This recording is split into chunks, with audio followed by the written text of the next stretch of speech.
안녕하세요. 매일 새로운 사연을 전하는 읽어주는 사연 라디오입니다. 구독과 좋아요, 많은 공유 부탁드립니다. 오늘의 사연 시작하겠습니다. 신우가 사고를 쳐서 시집을 가게 생겼습니다. 웬일인지 시부모님이 부르셔서 남편하고 같이 시댁에 다녀왔는데 시부모 앞에 웬 젊은 총각이 무릎을 꿇고 빌고 있더라고요. 둘 다 머리에 피도 안 마른 25살이고 그나마 다행인 건 남자가 군대를 다녀왔다는 사실이고 다행이지 않은 사실은 아직 졸업도 안 한 대학생이라는 거죠.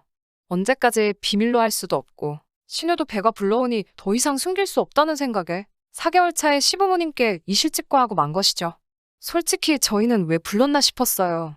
발언권이 있는 것도 아니고 그냥 그 남자 겁주려고 병풍처럼 쓰려고 부르신 건지 모르겠지만 아무튼 시부모님은 아주 길길이 날뛰기 시작했어요. 남자한테 정말 입에 담기도 힘든 욕을 사정없이 해대셨고 당연히 결혼시킬 생각이 없다고 눈앞에서 사라지라고 말씀도 조금 심하게 했어요. 그렇게 그 남자를 돌려보내고 신우를 앞에 앉혀다가 너는 머리에 피도 안 마른 게 밖에서 대체 뭔 짓을 하고 다니는 거냐고 잔소리를 하기 시작했죠. 그런데 그 남자가 나간 지 30분도 안 돼서 초인종을 다시 누르더라고요. 이번엔 부모님까지 대동해서 들어오네요. 남자 쪽 부모님은 행색은 초라했는데 말투가 꽤나 점잖아 보였습니다. 신우가 임신 4개월이나 되었고 지금 당장 화가 나시는 건 알겠지만 따님을 위해서라도 둘이 결혼을 시키는 게 어떠냐며 중재를 하러 오셨지요. 생각해보면 그 집 사람들 말이 틀린 말이 아니지요. 시부모님 당장에 성질난다고 그렇게 화를 내고 계시지만 따지고 보면 신우의 인생이 걸린 일인데 무작정 화만 낸다고 될 게 아니잖아요. 거기에 보통 이런 상황이면 여자가 불리하지 남자 쪽에서는 크게 불리할 것도 없다고 생각하거든요. 그리고 사고는 뭐 남자 혼자 친 건가요? 무조건 남자 잘못이라고 몰아가기엔 신우가 기여한 바도 크다고 생각합니다. 아무튼 시부모님도 남자 쪽 집안에서 저자세로 나오며 결혼을 시키자는 이야기를 시작하니 시어머니 태도가 살짝 바뀌더라고요. 아무리 그래도 그렇지 지금은 신우 뱃속에 아이부터 챙기며 병원 가서 검사도 받아보고 해야 하는 것 아닌가 싶은데 무슨 생각인지 남자 쪽에다가 니네 아들이 우리 딸 인생 망쳐놓았다는 식으로 우기며 결혼을 시키고 싶으면 일단 집부터 해와라. 자동차도 해오고 이것도 해주고 저것도 해줘라. 이런 식으로 무리한 요구를 하기 시작했어요. 남자 쪽에서는 당연히 그 집 아들이 사고를 친 거나 마찬가지니 도의적인 차원에서 저자세를 취하셨지만 가면 갈수록 요구하는 게 말도 안 되는 데다가 하나를 해주겠다 하니 이것도 해달라 저것도 해달라 무슨 눈덩이 불어나듯 늘어나는 요구에 열이 받았는지 그냥 결혼은 없던 걸로 하자고 딱 잘라 말하더라고요. 그때부터 시부모님이 똥줄이 조금 타기 시작했나 봐요. 신우시켜서 남자친구한테 연락을 해보라고 하는 둥 어떻게든 마음 돌릴 생각을 찾더라고요. 그 와중에도 정신 못 차린 남자친구는 신우가 어떻게 해보라는 말에 책임감을 느낀 건지 아니면 정신 빠진 신우한테 콩깍지가 강하게 씌어서 결혼을 꼭 하고 싶은 건지 부모님을 설득을 했는가 봐요. 남자 쪽 식구들이 다시 한번 저희 시댁에 찾아왔습니다. 그런데 처음 만났을 때와는 다르게 이번엔 멀끔하게 차려입고 오셨어요. 옷이 달개라더니 한껏 차려입은 모습을 보니 부티도 잘잘 흐르고 전에 봤던 동네 아줌마 아저씨 같던 분들이 맞나 싶더라고요. 차려입은 옷 때문에 그런가? 말투도 행동도 처음 봤을 때보다 더 품이 있어 보이고 시어머니가 말도 안 되는 요구를 하면 논리라고는 하나도 없는 궤변을 뱉을 때마다도 평정심을 잃지 않고 잘 대처를 하더라고요. 알고 봤더니 그 집 아버지는 지역에서 독점으로 사업을 크게 하고 있었고 어머니는 공무원 출신으로 집안이 상당히 좋고 재산도 꽤 있는 것처럼 말하더군요. 아무튼 두 사람은 이건 우리 아들 잘못도 있지만 양쪽에서 잘못한 일이고 이미 아이도 생긴 상황이니 좋던 싫던 간에 두 사람이 혼인을 하는 게 맞다고 생각한다고 하시며 집은 원하는 곳에 원하는 대로 마련해 줄 터이니 아이 출산 후 정식으로 식을 올리던지 아니면 지금 당장 식을 올리던지 그것마저도 여의치 않으면 그냥 지금부터 같이 살던지 정하라고 하셨어요. 집을 원하는 곳에 해주겠다는 말에 시어머니 눈이 반짝하시며 근방에서 제일 비싸고 신축인 브랜드 아파트 이름을 대며 그 아파트도 해줄 수 있냐고 물으시니 남자 쪽 아버지는 시모 질문에 말씀드렸다시피 원하는 곳에 원하는 대로 마련해주겠다고 자신있게 대답하시더군요. 시부모님 마치 봉이라도 잡았다는 표정으로 싱글벙글해 계시며 당장이라도 결혼식을 올리자고 하실 것 같은 분위기로 날짜는 언제가 좋겠냐며 말을 꺼내는데 그 집 아버지가 말을 딱 자르면서 한 가지 조건을 걸더라고요. 관습적인 건 부족함 없이 다 지원을 해주겠으니 당신들의 성의도 봐야겠다고 하셨어요. 그러고선 우리 시댁에선 당장 뚝딱하고 나올 규모가 아닌 정도의 혼수와 예단 목록을 내밀더군요. 한번 당해보라는 식으로 요구한 게 티가 나기는 했지만 끝까지 말투에는 품위와 예의가 느껴졌어요. 저자세로 나오는 그분들을 우습게 보고 갑질 아닌 갑질을 하면서 한몫 뜯어내려는 심보가 눈에 보이니 아예 남자 쪽 집에서 우리 시부모 형편을 알고 한 방 먹이기 위해 작정을 하고 제안을 들고 오신 거죠. 그분들이야 지역 유지에 노후 준비까지 다 되어 있는 빵빵한 집안이지만 저희 시댁은 사실 땡전 한 푼 없거든요. 가진 거라고는 더러운 성질 말고는 내세울 게 아무것도 없는 사람들이에요. 그쪽에서 결혼을 하려면 맞춰줘야 할 확실한 조건을 들고 나오니 당장 심호도 엄두가 나질 않는지 주춤하시더라고요. 현실을 직시하니 정작 자기들은 몸뚱이 말고는 가진 게 하나도 없다는 걸 깨달으신 거죠. 시부모님이 그분들 제안에 어떻게 할 수 있다, 없다 가타부타 대답을 하지 못하고 있으니 순식간에 상황이 역전이 되어버린 거죠. 그 집 사람들은 그렇다면 언제까지 결정을 내리고 다시 이야기하도록 하자고 말하고는 통쾌한 표정으로 유유히 자리를 뜨셨어요. 시모는 허탈한지 닭 쫓던 개마냥 현관문 쪽만 바라보고 있더라고요. 하지만 이 모든 상황을 옆에서 지켜보는 제3자인 제가 볼 때는 다른 건 모르겠고 신우 뱃속의 아이만 불쌍하더라고요. 엄마와 할머니가 될 여자가 태어나지도 않은 자신을 가지고 계산기만 두들기고 있다는 걸 알면 얼마나 마음이 아플까 싶었습니다. 제가 시집 올 때도 많이 힘들었어요. 시댁 정말 가진 것 하나도 없으면서 요구하는 건 더럽게 많았어요. 당시에 아버지 사업이 잘 안 풀려 집안 형편이 어렵던 시절이라 저희 쪽에서 해갈 수 있는 게 거의 없었어요. 하지만 시댁도 요구하는 거에 비해 뭐 하나 해줄 형편이 안 되었기 때문에 그냥 양쪽 다 집안에서 지원받는 건 없는 걸로 하고 남편과는 단칸방부터 시작하기로 했었어요. 피차 저도 남편도 서로 해온 건 없는데 저는 결혼 생활하면서 시댁 간섭도 많이 받아야 했고 별 쓸데없는 일로 종로를 식모노릇도 해야만 했어요. 그래도 묵묵히 살았지요. 남편 하나만 바라보고요. 단칸방 생활 시작했지만 둘이서 힘을 합쳐가며 지금은 전셋집을 구해서 살고 있습니다. 그때까지는 제 남편이 없이 자랐어도 저를 지탱해주는 든든한 동반자라고 생각을 했어요. 저희가 전셋집을 구한 시점쯤부터 해서 친정아버지 사업이 잘 풀리기 시작했어요.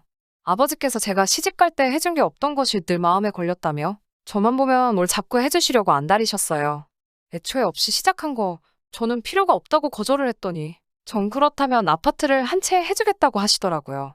물론 당장은 그 정도의 목돈이 없으니 무리이고 조금씩 돈을 모아서 대출 없이 한 번에 구해주겠다 하셨습니다. 그런데 그 약속을 하시면서 저에게 남편이나 시댁 식구들한테는 집을 구해줄 때까지는 비밀로 해달라는 당부를 하시더군요. 이유를 물었더니 저보고 알지 않느냐고 결혼하기 전에도 그쪽 집안에서 돈을 가지고 얼마나 유난을 떠셨는데 집 해준다는 사실을 알면 집은 고사하고 저한테 남는 게 아무것도 없을 거라며 제가 남편을 얼마나 신뢰하고 사랑하는지는 알고 있지만 아버지 말 한 번만 믿고 이것만큼은 비밀로 해달라 하셨어요. 남편에게는 말해도 되지 않나 싶다가도 저도 시모에게 당했던 게 있으니 조심해서 나쁠 건 없겠다는 생각에 그렇게 하기로 했고요. 이번 신우의 일도 사실 제가 친정아버지께 부탁하면 어느 정도 도와줄 수 있었지만 일부러 관여를 하지 않았어요. 하다 정 안 된다면 그때 가서 제가 조금이나마 보태줄 의향은 있었지만요. 그런데 시어머니는 당장 남자 쪽 집안에서 요구하는 걸 맞출 수 없다는 생각에 많이 화가 나셨나 봐요. 그 상황에서 남 탓을 하기 시작하더라고요. 남 탓이라기보단 제 탓을 하셨죠. 며느리라고 하나 있는 거 이럴 때 도움도 안 되고 쓸모가 없다고요. 그러면서 제가 아이가 없는 걸 가지고도 뭐라고 하시더라고요. 아직 때가 되지도 않은 신우는 벌써부터 아이를 가졌는데 대를 이어야 할 며느리는 임신도 못하고 저러고 있다고요. 제가 몸이 안 좋아서 아이를 가질 수 없는 몸이기는 한데 그걸 가지고 또 제 속을 후벼 파시니 마음이 안 좋았어요. 왜 시부모님이 돈 마련할 방법이 없어 생긴 스트레스를 저한테 푸는 건지 이해가 가지 않더라고요. 결혼 생활 8년을 넘게 참아왔는데 더 못 참을 게 있나 싶어서 그냥 참았어요. 따지고 보면 제 일도 아니고 신우 일이었으니까요. 그런데 아무 말도 안 하고 있으니 더 심한 말을 합니다. 대까지 끊어놓는 것도 속에서 천불이 나 죽겠는데 거지 같은 집구석이라 이럴 때 도움도 하나도 안 된다고 하시더군요. 시어머니가 대놓고 저와 제 아버지를 욕보이고 있는데도 남편은 거기다 대고 아무 말도 하지 않고 있다가 대뜸 저랑은 상의도 한 번 없이 시어머니에게 우리 전세금 빼서 돈을 마련해 줄 테니 일단 신우부터 시집을 보내자고 하더군요. 전세금 빼고 나면 우리는 시부모님 집에 들어와서 살면 되니 일단 급한 불은 끌 수 있지 않겠냐고 하네요. 그 돈이 어떻게 마련한 돈인데 남편은 우리가 함께한 고생은 생각하지도 않고 오직 사고친 신우 시집 보내는 거리에서 그 돈을 헌납하겠다 잘도 말을 하더라고요. 시어머니는 대번에 신우 시집 보낼 돈도 생기고 부려먹기 쉬운 식모까지 꽁으로 생기니 대번에 무릎을 탁 치며 좋다구나 타령을 하시더군요. 여태까지 저를 위해준다고 생각했던 남편의 모습은 힘든 시기를 이겨내기 위해 저 혼자서 만들어낸 허상이었나 봅니다. 제가 아주 콩깍지가 단단히 씌어 있었나 봐요. 팔은 역시 안으로 굽는 거구나 하는 후회가 한가득 몰려오면서 이제 더 이상 참아야 할 이유가 있는가 싶더라고요. 그래서 처음으로 시어머니한테 대들었어요. 그 집에서는 5억짜리 집을 해준다는데 어떻게 딸내미 시집 보낼 돈 5천을 만들지 못해서 이 사단 만드냐고. 그리고 왜 그 돈을 내 집 전세금 뺀 돈으로 내려고 하냐고 소리를 질렀죠. 남편이 소리 지르고 있는 저를 뜯어말리며 저보고 멍청하다고, 우리가 전세금 빼서 5천만 투자하면 5억짜리 아파트가 공짜로 생기는 거라고 생각을 좀 하라고 하더군요. 일단 신우가 시집을 가고 이혼을 해서 재산 분할을 하게 되면 2년 만에 5천만 원이 2억 5천이 되는 거라고 꼭 이렇게 숫자로 말해줘야 이해가 되냐고 혀를 차더라고요.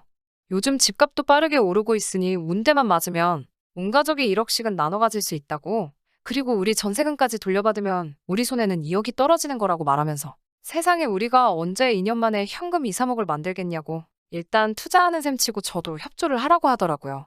그나마 이 집안에서 유별나게 정상이라고 생각했던 남편도 사실 그 집 구석 사람들하고 똑같이 돈에 미친 사람이었던 거죠. 지금 신우 뱃속에 아이가 태어나느냐 마느냐 하고 있는데 신우까지 포함해서 온 가족들이 그 집안하고 결혼해서 벌게 될 돈을 계산하고 앉아있으니 그 자리에 있는 사람들이 사람이 아니라 돈에 미친 돼지처럼 보이기 시작했습니다. 온 가족이 보는 앞에서 선언을 했습니다. 그렇게 그 돈으로 신우 시집을 보내야겠으면 전세금 빼드리겠다고요. 대신 맞벌이로 함께 모은 돈이고 반은 내 집이나 다름없으니 전세금 뺀 돈의 반은 제가 가져가겠다고요.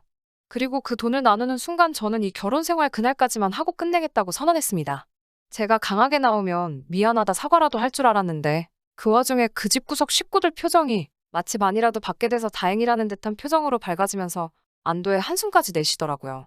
그러면서 돈 1,000만 원은 어디서 구해야 하냐며 상의를 하더니 저보고 가져갈 땐 가져가더라도 1,000만 원은 나중에 받아가면 안 되겠냐고 물어보더군요. 그 순간 정말 남아있던 일말의 정마저도 다 떨어져 버렸어요.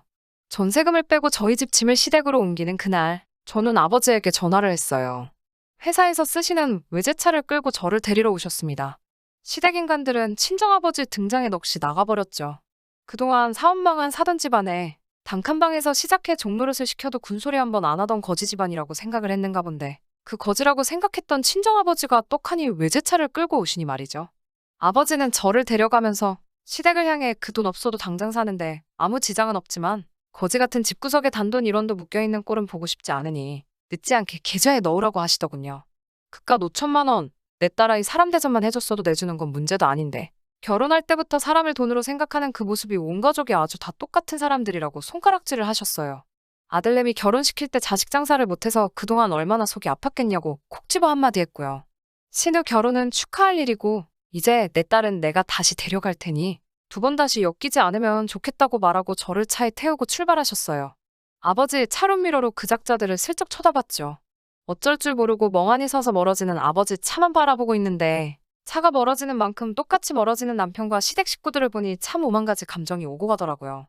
어려울 때 가장 힘이 되는 건 남편이 아니라 가족이었네요. 제가 참 어리석었어요. 언젠가 볕들 날이 오겠지 싶어 참아온 허송세월이 안타깝기만 하더라고요. 그래도 이제 다시 부모님과 함께 살게 되니 저는 다시 집안의 공주님이 되었네요. 아버지 출근하고 적적하신 어머니 말동무가 되어주고 일 끝나고 지치신 아버지한테 애교도 부려보고요. 내 존재가 이렇게 소중할 수 있는지 새삼 깨달았습니다. 후기라고까지 할 건 없지만 얼마 전에 남편이 용서를 구하며 연락이 와서 최근 소식 한번 전해드려요. 신우는 그렇게 조심성 없이 까불더니 결국 유산을 했다네요. 인과응보라고 해야 할까요? 오고 가던 결혼 이야기도 순식간에 사라지고 남자 쪽에서 병원비 내주는 선에서 마무리를 지어버렸다고 합니다. 신우가 파혼을 하고 자기도 많이 반성을 했으니 다시 합치자고 제안을 해오네요. 제가 원한다면 시댁과는 아예 인연을 끊고 살겠다고요. 저는 다 필요 없다고 대답했어요. 신우가 그렇게 된 것도 너가 나를 잃게 된 것도 전부 자업자득이라고요. 신우도 애초에 남자 쪽 제안을 받아들였으면 적어도 결혼을 해서 적당한 지원을 받으며 살고 있었겠죠. 남 탓만 하는 사람들이 애초에 자신들이 일을 해결할 생각은 하지 않고 남이 덕만 보려고 하는 건 양심이 없는 거라고 이제 2번 다시 저한테 연락할 생각 하지 말고 그렇게 자식 장사해서 어디서 호구라도 물어서 인생 역전 제대로 한번 해보라고 하고 전화를 끊어버렸어요. 바닥부터 시작해 8년 동안 함께 고생해가며 많은 정이 들었던 남편이지만 저한테는 이제 그 어떤 후회도 남지 않네요. 이대로 제가 다시 다른 사람을 만나지 못한다고 할지라도 저는 저에게 새롭게 주어진 인생의 막을 살아야겠어요. 긴 이야기 끝까지 들어주신 분들 너무 감사드립니다. 가정에 언제나 평안과 행복 깃드시고요. 저는 이만 사연 줄이도록 하겠습니다. 긴 이야기 들어주셔서 감사합니다. 오늘의 사연은 여기까지입니다. 구독과 좋아요, 알람 설정해주시면 앞으로 더 좋은 사연으로 찾아오겠습니다. 감사합니다.